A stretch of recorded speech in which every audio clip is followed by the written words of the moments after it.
আজকের আকাশটা অনেক মানে কালারফুল বলে চলে, কেমন যেন রঙিন মেঘের ঘন ঘটা, একেবারে লোহিত বর্ণের মেঘ। পড়ন্ত বিকালে, শেষ বিকালে একেবারে লোহিত বর্ণের মেঘ। ওই দূরে একটা জাহাজ, ওইদিকে আর একটা, পিছনের দিকেও কয়েকটা আছে। এই যে 3টা বিন্দুর মতন জাহাজ।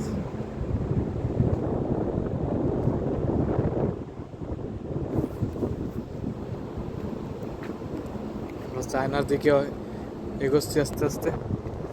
আরো প্রায় 7 থেকে 8 দিন লাগবে।